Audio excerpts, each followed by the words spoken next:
This is WBSM On Demand.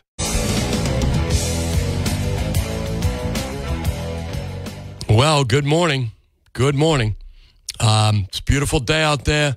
If you're listening to this program and Tim's program, and you're waiting for Barry, I know you're voting. What I'd like to have you do is bring a couple friends along, right? Because while you and I live this stuff, it's our entertainment, right? As well as something we take very seriously. The majority of people don't. And you can really offer some civic guidance today. If you're a strong supporter of the Democrats, then bring along a friend who agrees with you, at least partially. Same thing with the Republicans. So it's not just about the top of the ticket. We got all those down ballot races and the questions, right? The questions. So I was out at the Profile Tavern yesterday for lunch, and they had all kinds of signage out there and T-shirts. Vote no on 5. Vote no on 5. So hopefully if you go into the polls today, you'll consider people who don't really ask for much, waiters and waitresses, right? They're there to serve us, and they're just asking for you and I to listen to their side of the story, which is vote no on 5. So if you want to be charitable, if you want to be civically responsible, I would say vote no on 5 and do it, right? Anyway, the rest of the questions are difficult, major issues I don't think any of us should really be voting on. I don't have the technical expertise to decide whether psilocybin should be experimented with in the pharmaceutical industry. Right? I just, I have my, I'm not even sure if that question is based on that or is more of a retail sales like we have marijuana now. What I do know is I don't think the direct democracy model works. I don't think it makes good decisions, but here we are. So go vote, and remember, don't be one of the people who just votes for president and then leaves. Remember, you've got a U.S. Senate race on the ballot. John Deaton has sat here for an hour. He lives in Swansea. I've seen him all over Bristol County, and I have a pretty good relationship with him, actually. I mean, we text back and forth, and he'll be openly available to me, which means he's openly available to you should he win the election today. So I would say give John Deaton serious consideration. There's a lot of great reasons to vote for Elizabeth Warren. If you're a Democrat, I understand why you'd be in favor. But I also understand why sometimes, as much as you agree with somebody, you just think it's the wrong time. They're the wrong person at the wrong time, right? So, and let's hope that not a lot of people feel that way about President Trump, because I don't know. I'm voting for President Trump today. I'm a purist. I wait till Election Day. I'll be voting. Not an entirely straight Republican ticket. That's not how I operate. I'll be voting for Joe Ferreira. There's 2 seats for the county commissioner. Might be kind of neat to have a woman on there, right? Particularly a nurse. I've learned to really appreciate nurses with my journey now. So I think I'll be giving Julie Ruggiero a vote. And I'm kind of wondering, there's a little bit of a contest going on between a dad and his daughter, right? Julie Ferrera Ruggiero is on the ballot, and so is her dad, our governor's council, Joe Ferrera, right? So who's going to get more votes in the greater New Bedford area? Julie or her father, right? Is the governor's council, who's been on the ballot for a couple of years now, is he going to get more votes in the greater New Bedford area than his daughter Julie? And this will be her first time on the ballot. Julie Ruggiero for county commissioner. I think that's some fun local stuff that's going on. Now, of course, you've got a race that's been going on for a long time. That is the race to succeed Paul Schmidt. I don't think I've ever seen a race with this many candidates in the final. I know I haven't, in fact. You used to get this kind of turnout in candidates for some of the Democrat primaries. If a rep would retire, there'd be a whole bunch of Democrat candidates in the primary. We're not getting that kind of action now. It's almost like the primaries are rigged in advance, where there's a selected candidate, they have no challenger. So everybody has to play on the independent or the Republican side, right? So I'm looking forward to the election results tonight. Where I know my vote has an impact is down ballot. I'm okay with the electoral college system and how my vote is not a direct vote for the president. I get it. I know it. You know it. Where I know I have a real impact is lower on the ballot, right? So I'm going to do that. 508-996-0500. Good morning. Thanks for holding. Hey, good morning, Chris. What's happening? Well, quite a bit, I guess. I was listening to a caller earlier talking about how the voting in this election would determine the future for our children. And probably if the election goes the wrong way, then it's going to be a negative one. And I think probably what he was getting at was that we will head the country towards communism if we vote for the Harris.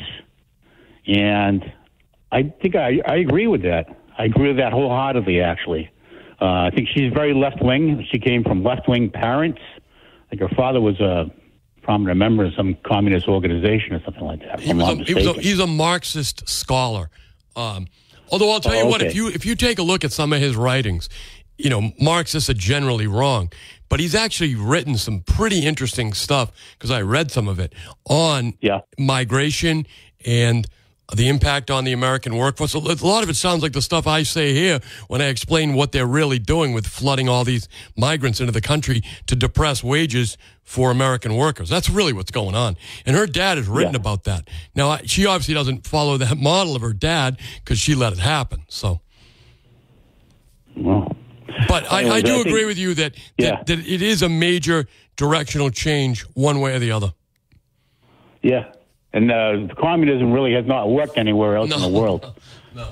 I mean, they lost when the communists came into power in China. I think with the Mao Zedong, I think his policies, direct or indirect, resulted in the starvation deaths of 40 million people. I remember growing up in New Bedford. I was around. Excuse me. I was living on Durfee Street at the time, and the expression going around there, I was probably about 5 years or so, was "Eat your food." The people in China are starving for that. I remember that. You remember that? I didn't understand it at the time, but it was actually going on at that time. I think a lot of people don't recognize the gravity of the consequence of voting for people like Kamala Harris. You've got Kamala Harris. You've got Elizabeth Warren. They cut from the same cloth, I think. And many other politicians in the Democratic Party right now, I think they're very comfortable in heading the country towards a communist state. Because the Democratic Party, if they lead the country towards a communist state, then they'll be the ones in power. And I think that's what it's all about, is they want to remain in power. They want to sell the country out to communism. That's okay with them, as long as they can stay in power. I do think that we're going to find out if the new Democrat model, where you select a candidate and don't put them up with the voters' consent and just put them on the ballot, which is what they did with Vice President Harris, if that is going to have gravity in the Democratic. In other words, are Democrat voters willing to rubber stamp their own dismissal, right? Because as a member of the Democrat Party, you didn't get to vote for who your nominee is. If you rubber stamp this and approve it, they'll never ask you again for your opinion, which will be, you really aren't part of a party anymore. I remember when I was younger, I was a Democrat, and I was actually pretty heavily involved, I guess, in the Democratic Party when Dukakis and other Democratic candidates. The expression that went around at that time was, if you keep voting just for the Democrats, only vote for people whether or not they have a D after the name or not, then you become a good Democrat. And so a good Democrat, or the implication was that a good Democrat does what they're told to do, and they don't think about it. They just do what they're told to do.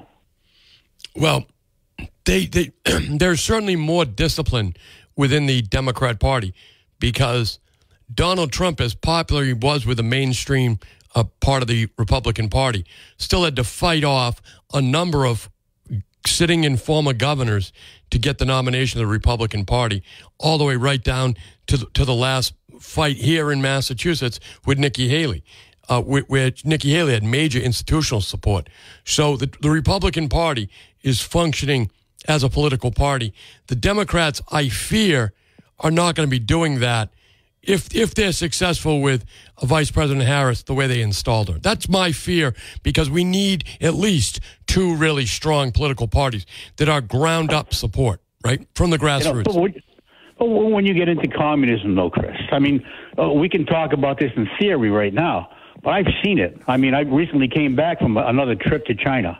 I was there for about 3 weeks, and there are cameras everywhere over there. There are cameras everywhere. And in Beijing, you can't buy a knife with a blade more than 4 inches long.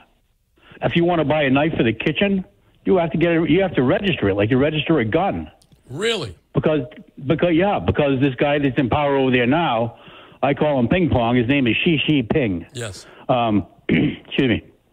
He has as soon as he took power, he instituted an anti-corruption campaign.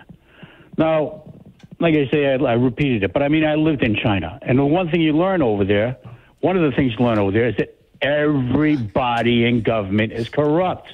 The border guards are some of the worst. Well, not some of the worst, but I mean some of the most obvious, because they're all rich. They get paid off for stuff going over the border and coming back from the border. Nobody does anything about it because they're all corrupt. The party in China that controls the government controls the patronage. Here we call it patronage, but over there it's really just corruption. If you're a member, there's only one party to be a member of over there, really. The other ones are just salutary. Right. But all the government officials, they are all corrupt. They don't get rich from their pay. They get rich from the graft and the corruption. And the government just controls everything.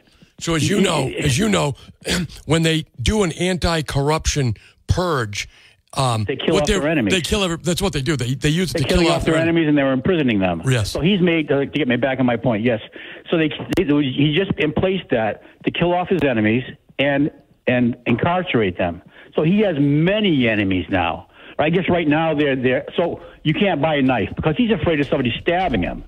That's how paranoid he's become. That's how much he doesn't sleep at night because he knows what he's done.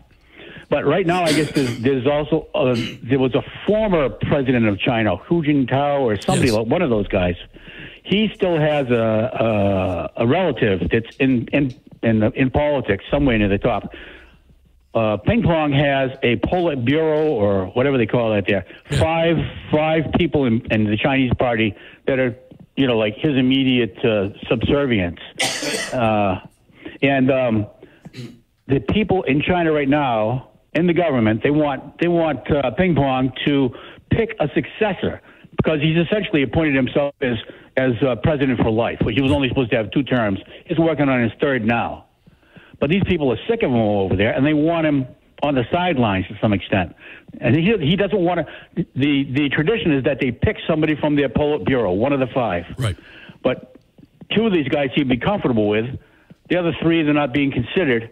And the people that want somebody chosen as successor to him is a guy from a former president of China. They want him to be picked. and he doesn't want to pick them. It all sounds familiar, doesn't it? Yeah.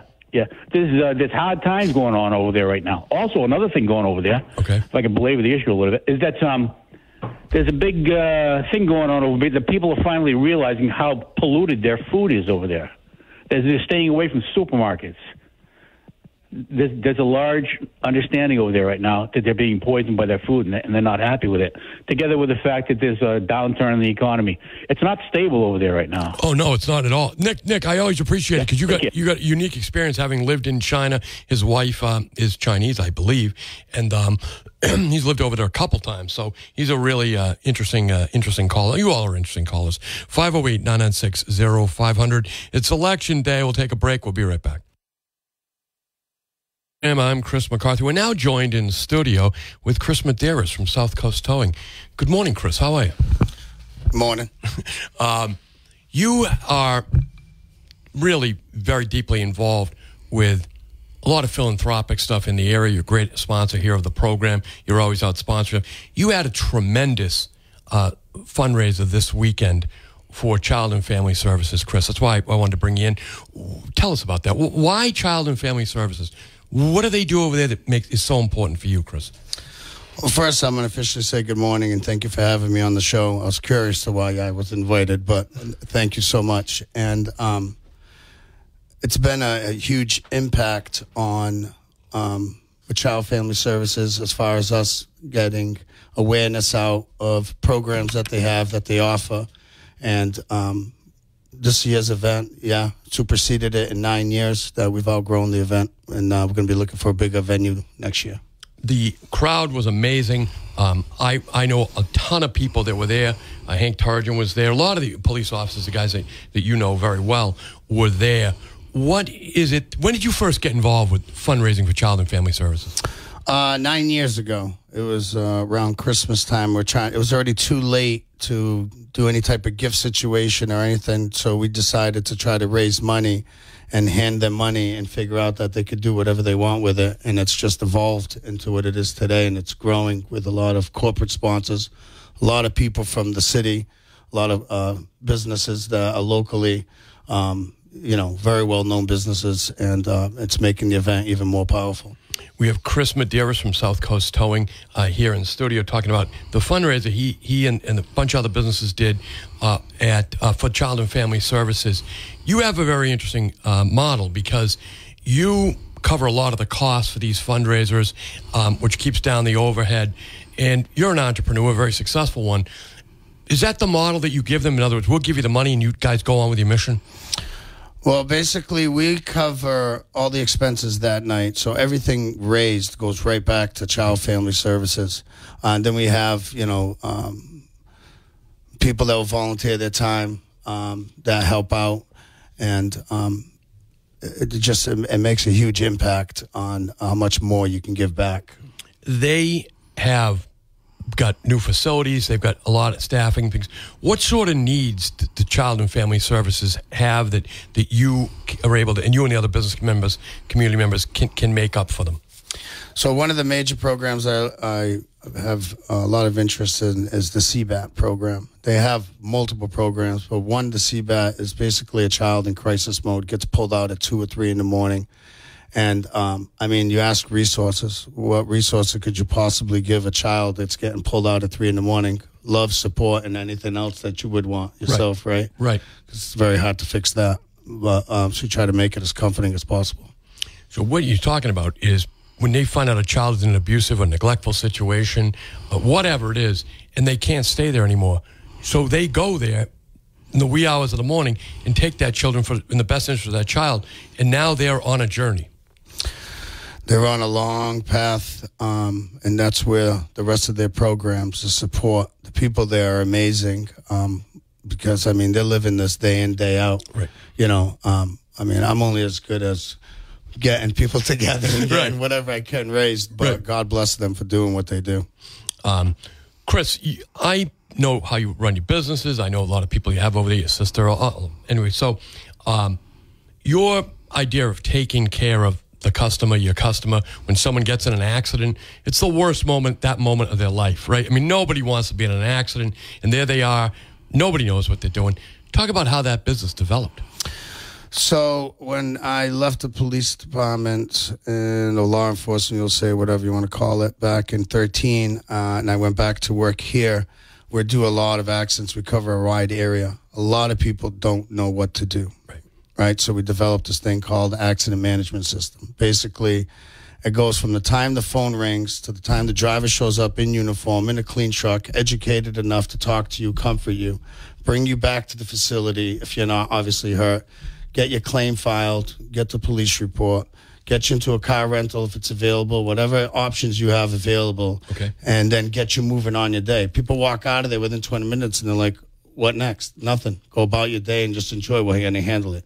And yes, we do get paid for doing it. So I mean, it's a great thing, right? Because you're helping and you like what you're doing and you're getting paid for it.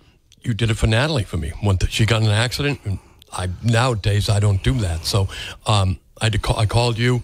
You dispatched your team. She was so impressed with them, and she was in Mansfield, and you got her back here, and the vehicle, everything. I mean, I really, I'm not just a fan. I mean, we're a customer. It's really an impressive operation you have over there. It's taken a lot of work and the great people and training, and obviously reinvesting back into your product. You know, you got to invest into the people that work for you. You actually are hiring people right now. Always hiring. Always multiple shifts, yeah. People can make really good money working for you.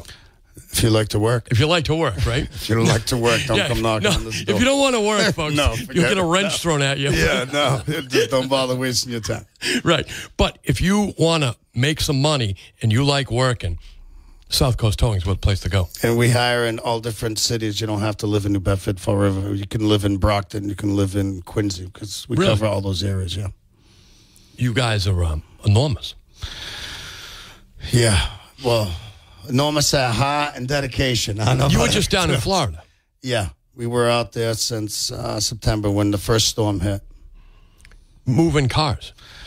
It's people don't realize once a city is leveled, you need to get the cars out of the way to get apparatus in, get everything moving, and start the cleanup process. And we just finished up last week, and the guys did an amazing job. They took a lot of time away from their families. I went down there for the initial first week to see what they're doing, see what's expected of them, get everything in order, and then we left the GM down there. He handled it. The team was great. Now it's just they still got a lot of cleanup to do, but the cars are pretty much all gone. They were moving. Our team was moving about 1,000 cars a day. Wow. And they had about 80 or 90,000, they called it casualties. So it was chaotic. But, crazy, right? Oh, yeah. But we've done disaster.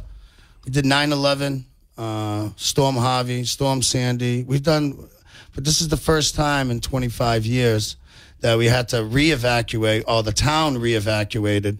But we were out in Riverview, so I had talked to the homeowner to make sure that they were going to be fine. The guys decided, nope, we're going to wait out the storm.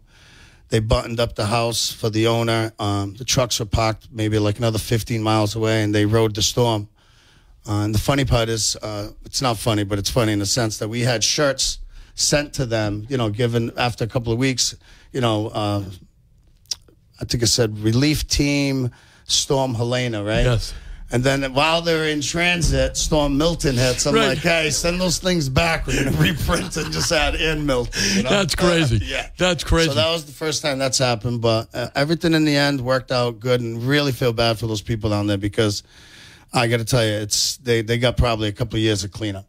Like we move snow, they have sand. Like you would look in a parking lot, you just see roofs of cars, and it's sand. Really? Oh, yeah, that's all you see. Like we see plows, you see in Bob, they just it's just sand everywhere that gets thrown around.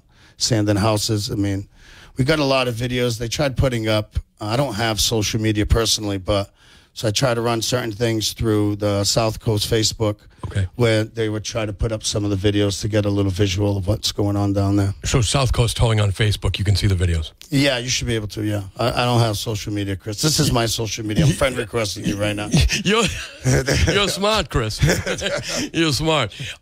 Listen, I do appreciate you making some time for us. If people want to get involved with Child and Family Services, and you can go right to our website, and there's a donation button, and the money goes right to CFS. It's amazing what you do. It's all transparent. No one wonders who's getting the money. Everybody knows you literally pay the costs for the fundraisers, and they get all the money. Yeah.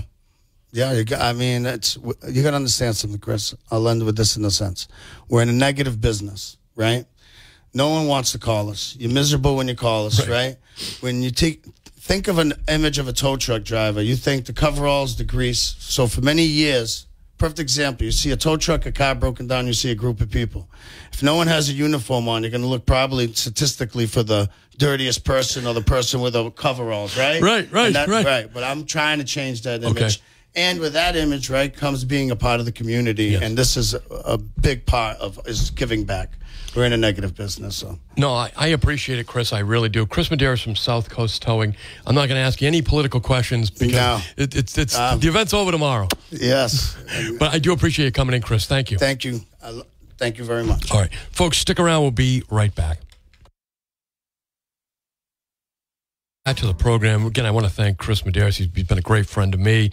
Great sponsor here of WBSM and Fun 107. And real, I mean, unbelievable guy. You don't want to have to use South Coast Towing because you've obviously been in an accident or your car's broken down.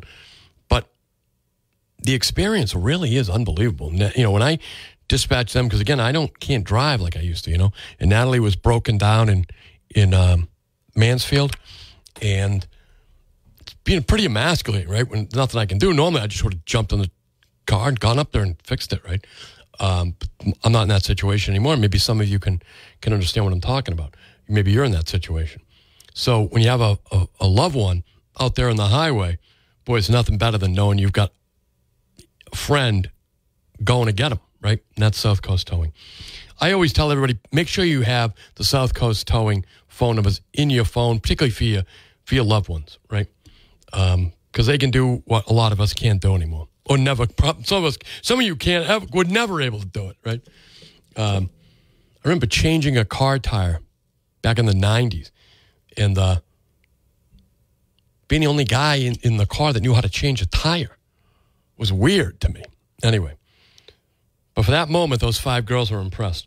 The spirit of Thanksgiving we have here at WBSM, so we want to help local families celebrate together with our Hungry Heroes food drop. For the 32nd year, we'll be collecting food to benefit the United Way of Greater New Bedford Hunger Heroes Project.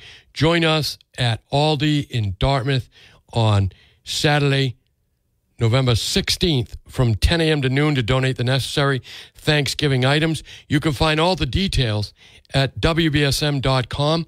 Hunger Heroes Food Drop is made possible by our friends at Is Schwartz Appliance, First Citizens Federal Credit Union, Carefree Homes, and Aaron Pools and Spas. Again, join us at Aldi in Dartmouth on Saturday, November 16th. I'm going to go to the phones. Good morning. Thanks for holding. Hey, good morning, Chris. How you doing? I'm doing well, my friend. Hanging in there. I'll be voting shortly, but I just want to say, if you give me the time. Of course. First, George Washington said that an uninformed public is a populace in bondage. Yes. We need to know what's going on, the bigger picture. You know, the radical left, the Democrats, they want to divide Americans into groups like identity politics. And that's tribalism. They want to divide America to replace freedom with totalitarianism, communism as a form of government. This is what this is all about. And as a matter of fact, Joseph Stalin said socialism is the doorway to communism. And Karl Marx dedicated his book, The Communist Manifesto, to Lucifer. Yes. And people need to read a book on Karl Marx, Communist Manifesto, and Sololinsky's The Rule for Radicals. Very important that we read. And let me just say, Chris, in Valley Forge, when our nation was in dire straits and George Washington was at Valley Forge, Pennsylvania, looked really bleak. And he was at his desk writing, and he had a vision. A woman dressed in white spoke to him and showed him the war for independence was the first war, and she said that, son of the Republic, you'll be victorious, and the second war would be the Civil War, and the third war is a war between good and evil, and that's where we are right now.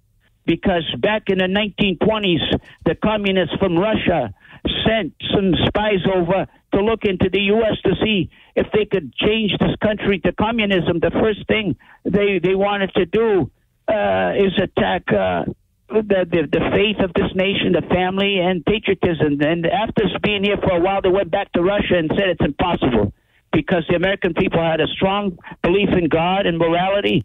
Family was strong, and patriotism and love of country. And so that's basically disintegrated. But the downfall of the Roman Empire was tribalism and runaway inflation. And let me tell you, we seem to be there right now, Chris. I agree with you on the runaway inflation, my friend. I do agree. Thanks for the call, my friend, and I appreciate that you're going to get out there and vote this morning. As I am, I'm going to vote right at noon. Right as soon as I get off the air here, we're going to go over and we're going to take care of business, right? And I'm going to vote the whole ballot. So I hope you do as well. I mean, it's not enough just to vote for president. You got to vote for the local candidates who are running because they're the ones who are going to have a bigger impact on your life, really. And of course, we've got this question we're pondering. Who's going to get more votes in the greater New Bedford area? Governor's counselor, Joe Ferreira, or his daughter, who's running for county commissioner, Julie Ferreira Ruggiero, right? So I'm kind of going to report on that tomorrow, hopefully. Who get more votes out of the greater New Bedford area?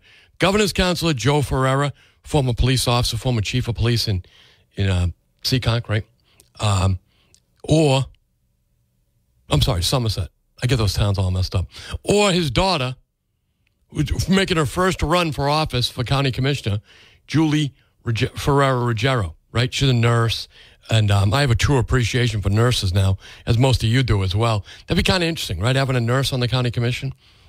508-996-0500.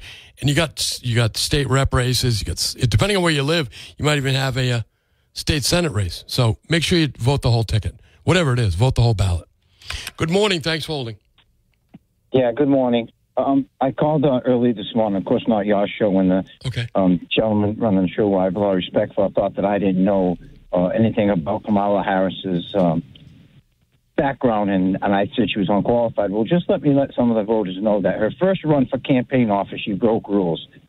She signed a legal document saying that all the candidates will spend $250,000. She spent $600,000. But she did get elected and did win that position, even though she did break the rules. And then in her position, she was an advocate for Section 8 housing and low-income housing, and she was taking money from the people that owns that housing, another infraction. And she had to do a public apology to these people. And her public policy was putting door hangers on the doors, and we know what most people do with them things. They just, rip them off, and it was tiny little print on it and throw it into the garbage. And then her first major office of a population of about well over 1 million people, she won by 2,000 votes, and it took 30 days to, fully count all the votes and name her the winner. She was also in office for president who we know didn't have the mental capacity to qualify as a candidate for this election, but he's still president. I think it's pretty clear. And also her introduction to politics was a 2-year affair with a married man. I still think that is crystal clear. She's not qualified. She was a DEI pick. And I'm going to vote for Donald Trump, and I have voted for other Democrats before. I voted for Obama twice, and I don't regret it, and I voted for Clinton. I think my only bad Democratic vote was Carter. So I'm an independent voter, an independent thinker, and I'm voting for Trump. That's just what I love it. Say. I love it. Sounds like, to me, thank you for the call, my friend. Sounds to me like you've done your research, and you've landed squarely on a pick that's well-researched, and that's important, right? In other words, who are these people that are just making up their mind today? That to me is frightening. That people are just making up their mind now for some of these picks. Anyway, we'll take a break. We'll be right back. Hey, folks, the Second Amendment is on the ballot today. You know that. Shooting Supply has over 200 Smith & Wesson revolvers in stock, and they all have a rebate from Smith & Wesson, up to $150. They start at just $399 after the rebate. So Early Black Friday deal on 9mm ammo, just $12.99 a box, okay? The next, so if you're a gun owner, head over to Shooting Supply, right? You got some great deals over there if you're a licensed gun owner. But if you don't have a license, and you need one, everybody needs one, the next training class is November 19th. Stop by the shop and see Dawn to sign up. And that's ladies as well as men. Dawn is fantastic, particularly for working with women. They have special guns over there that have a little smaller for an average woman's hand. Really, Shooting Supply is a great place, and they're a great sponsor of this program. Go to shootingsupply.com and sign up for the preferred customer list and get the best sales and specials in the area delivered right to your inbox, including their great Black Friday specials. So head over, sign up for that, because I'm probably not going to have all the great Black Friday deals here on the radio to tell you about. But if you get on their email list, you won't miss a beat. So if you have a gun license now, or if you want to get a gun license, go to Shooting Supply. Stop by the store. Next training class is November 19th. See Dawn to sign up for it. And then, but make sure you vote today, right? Vote for candidates that support the Second Amendment. Guys, I'm going to tell you something. This is now going to be fought out in the next 24 hours. Literally on the sidewalks and in the precincts. I was speaking with a friend of mine who's a member of the Massachusetts legislature, Democrat, and he was driving last night to Pennsylvania to set up as a lawyer for Kamala Harris, so that they are that prepared. They're importing attorneys from Massachusetts into Pennsylvania to advocate for the Democrats. Now, the Republicans are not left out on this. I was speaking with a friend of mine who's down in New Jersey, and she's serving as a volunteer challenger. So in the precincts, everybody who comes in, they have a challenger there to make sure the person really is who they say they are and that they are a registered voter.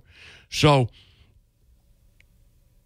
just here in the Northeast, that's how deep of a contest it is. Never mind what's happening all over the rest of the country. So get out and vote today. It's your last opportunity for 4 years to decide who the president is, and then down ballot, you've got people who are going to, some people get there. If they get in this election, they're never going to have an opponent for 30 years. So this is a crucial election. If you live in Fairhaven, Mattapoisett, Marion, Rochester, Acushnet, everybody in Acushnet has to get out to vote. I know you're going to, but make sure you vote down ballot for whoever you care to vote for. But I'm not going to tell you how to vote. I'm going with Joe Pires for state representative. Jesse St. Gelais has done a really hard campaign, so that's one of the other options over there in Acushnet. So let the game play out, but it's certainly not a game, right? It's real life. Real life.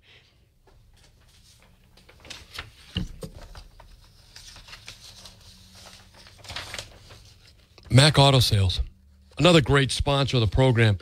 They're at 188 Rivet Street in New Bedford. They repair all makes and models. So if you need to get your car ready for the coming winter months, the cold, the wet, all of that, give Mac Auto Sales and Repair a call at 508-565-6221. Great way to beat inflation is to keep your car updated regularly so you don't have to replace it. They're open weekdays 9 to 5. So if you have a foreign car, that's perfect. They specialize in foreign cars. Now, if it is time to replace your automobile, ask about their aftermarket accessories and the quality used cars that they have for sale at Mac Auto Sales. Tell them Chris McCarthy sent you, and I know they'll take care of you. It's always miserable when your car breaks down, but it can go a long way to not having an unexpected breakdown by keeping up with the maintenance, by using the great talented folks at Mac Auto Sales, a great American country in a great American city, New Bedford, right? So get out and vote, folks. And best of all, you get a sticker. You get a sticker when you vote. And it's got a whale on it. It was designed by children. Could have been designed by Act for Whales, actually, to tell you the truth, because you almost start to cry when you see that whale's tail. But it's a pretty good memento to a time that was, right? And anyway, folks, so go down to vote. If you vote in New Bedford, you're going to get a nice sticker with a whale. You get a whale. It almost looks like a protest sticker, really, designed by a child to say, please save the whales. Not that that is